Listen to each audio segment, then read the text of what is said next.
The marble floor was cold against her palms. Not that Simone Carter had meant to touch it. But here she was, knees bruised, hands braced, her purse spilled open and scattering lipstick, receipts, a toy car her son had left in there weeks ago.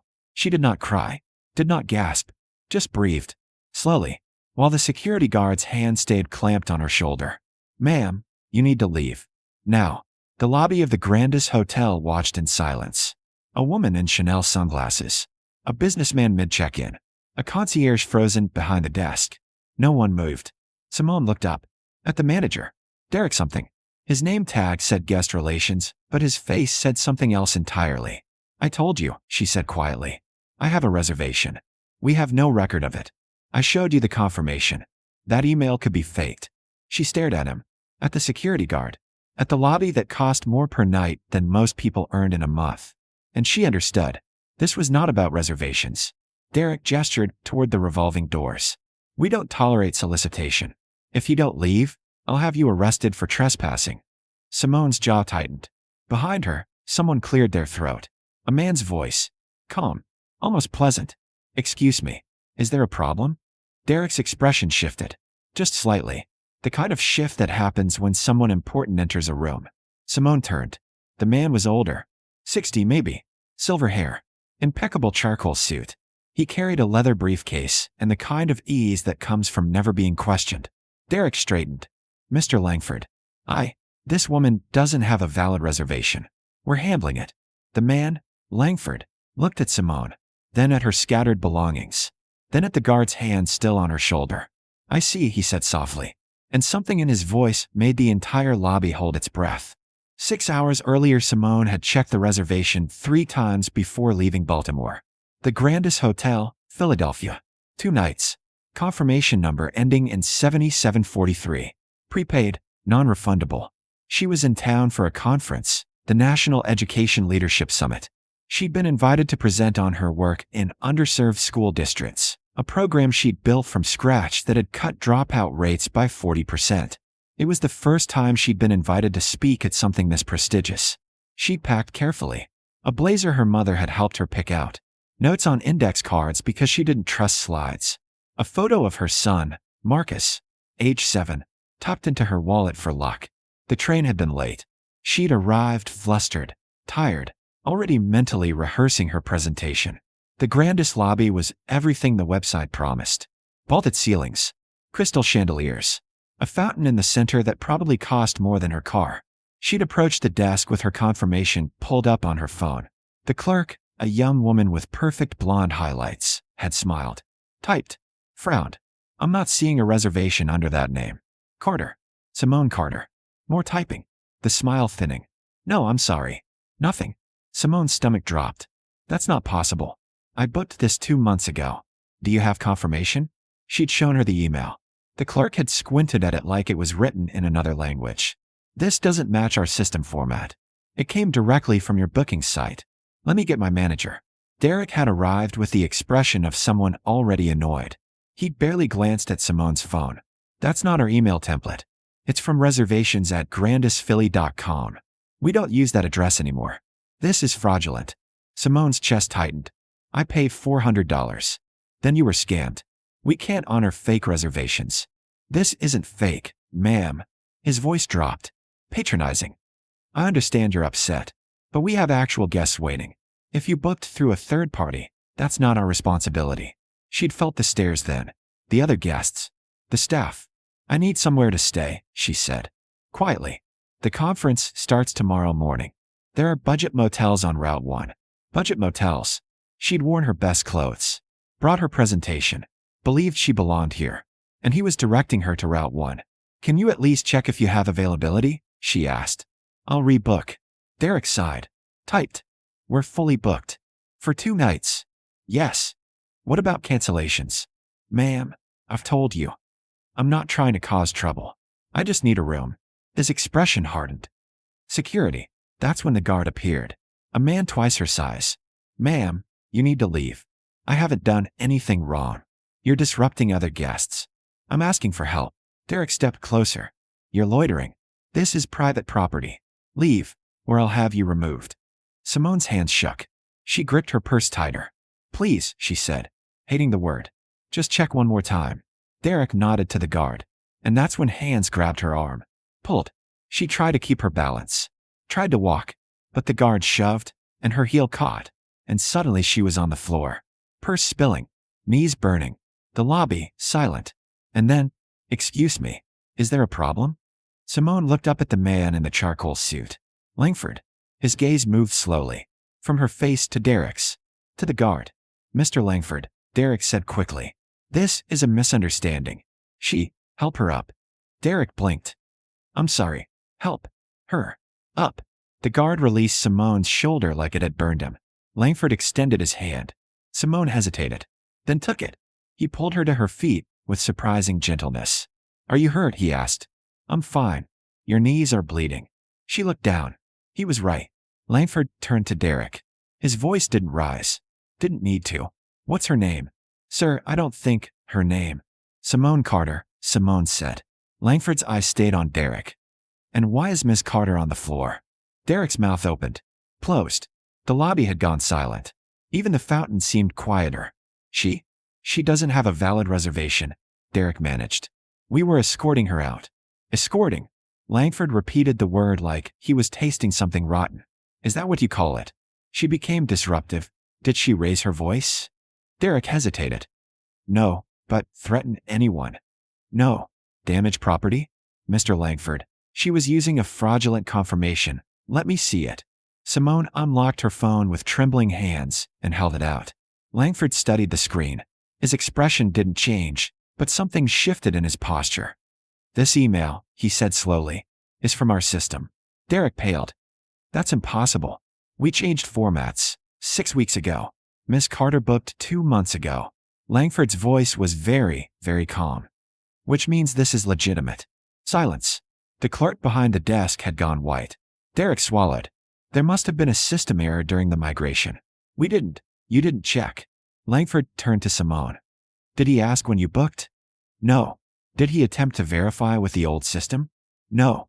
Did he offer to resolve the issue in any way? Simone's throat tightened. He told me to try Route 1. Langford's jaw tightened.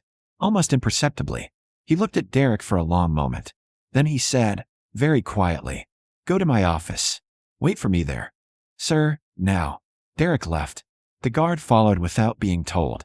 The lobby remained frozen. Langford knelt, picked up Simone's lipstick, her receipts, the toy car, placed them carefully back in her purse. When he stood, he handed it to her. Miss Carter, I apologize. Sincerely. This should never have happened. Simone took the purse. Her voice came out steady. Somehow. Who are you? Robert Langford. I own this hotel. The words landed like stones in water. The blonde clerk made a small, choked sound. Simone stared at him. You own it. Yes. Along with 6 others. He gestured toward the desk. Let's get you checked in properly. The suite was on the 10th floor. Not a room. A suite. Floor-to-ceiling windows overlooking the city. A separate bedroom. A bathroom larger than her entire kitchen at home. Simone stood in the center, still shaking. A bellhop had brought her luggage. A manager, not Derek, had apologized 4 times. They'd offered champagne, chocolates, spa credits. She'd accepted none of it. Just asked to be left alone. Now she sat on the edge of the bed, staring at her scraped knees, and allowed herself one shuddering breath. Then another. Her phone buzzed. A text from her mother. How's the hotel? Fancy. Simone closed her eyes. Typed, it's fine. Talk tomorrow. She didn't mention the lobby. The floor. The hands on her shoulder. What would she even say? Another buzz. This time, the hotel's internal system. A message from the concierge. Miss Carter, Mr. Langford requests your presence for dinner at 7 p.m. if you're available. No obligation. He'd like to apologize properly. Simone checked the time. 6:15. She should say no. Should order room service and rehearse her presentation and forget this day ever happened. But something made her type. I'll be there. The restaurant was on the top floor. Low lighting. Live piano. Waiters who moved like dancers. Langford stood when she arrived. He'd changed into a navy suit, but his expression remained sober. Thank you for coming, he said. Please. Sit. Simone sat. A waiter appeared instantly. Poured water. Retreated. I won't keep you long, Langford began. I know you have a conference tomorrow, but I wanted to apologize face to face. What happened today was inexcusable. It wasn't your fault. I own the hotel. That makes it my fault. He leaned back. Derek has been with us for 3 years. Good reviews. No complaints. But today I saw something I should have noticed sooner. Simone said nothing. He didn't see you, Langford continued. He saw assumptions. And he acted on them. He thought I didn't belong. Yes. The honesty startled her. Miss Carter, can I ask? What brought you to Philadelphia? She told him.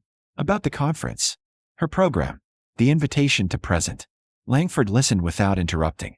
When she finished, he nodded slowly. 40% reduction in dropouts, he said. That's extraordinary. It's the kids. They just needed someone to believe in them. Sounds like they had you. Simone's chest tightened. She looked away. I have a son, she said quietly. Marcus. He's 7. Bright. Funny. Loves dinosaurs. Her voice wavered. Today, on that floor, all I could think was, what if he'd been here? What if he'd seen his mother treated like? She didn't finish. Langford's expression softened. He'd have seen his mother keep her dignity when others lost theirs. Simone met his eyes. Derek is fired, Langford said. Effective immediately. The guard as well. I've already spoken with HR. You don't have to. Yes. I do. His voice was firm. This isn't the first time, is it? That you've been treated this way. Simone thought of 100 small moments. Department stores. Restaurants. A bank where they'd questioned her deposit. No, she said. And you're always composed. Always gracious. What choice do I have? Langford was quiet for a moment. Then he said, more than you think. They talked for 2 hours. About education. His hotels. The conference. Her son. Langford had built his business from a single property inheritance, expanded through careful investment, and, he admitted, luck. But I've also been blind, he said. I hire diversity officers. I put out statements. I think I'm doing the work. And then something like today happens, and I realize I've been performing, not fixing. So what will you do? I don't know yet. But I'd like your help figuring it out. Simone frowned. My help? Langford pulled a card from his pocket. Slid it across the table. I want to fund your program. Expand it. Nationally, if you're willing. Simone stared at the card. His personal number. I don't understand. You built something transformative with almost no resources. Imagine what you could do with backing. He leaned forward. I'm not offering charity. This is investment. I want you to consult for my hotels too. Train staff. Rebuild systems. Make sure what happened to you never happens to anyone else. I'm a teacher, not a consultant. You're a leader. The rest is just titles. Simone's hands trembled. Why me? Because you're brilliant. And because you didn't burn this hotel down after what Derek did. That takes a kind of strength I can't teach. He paused. Think about it. No pressure. But the offer stands. Simone didn't sleep that night. She stood by the window, watching Philadelphia's lights blur into constellations, and thought about Route 1 motels. About her knees on marble. About Derek's face when Langford had said, go to my office. She thought about Marcus. About the photo in her wallet. And she thought about the offer. At 2 a.m., she opened her laptop, pulled up her presentation for the conference, read through it twice. Then she opened a new document. And she started writing. The conference was everything she'd hoped.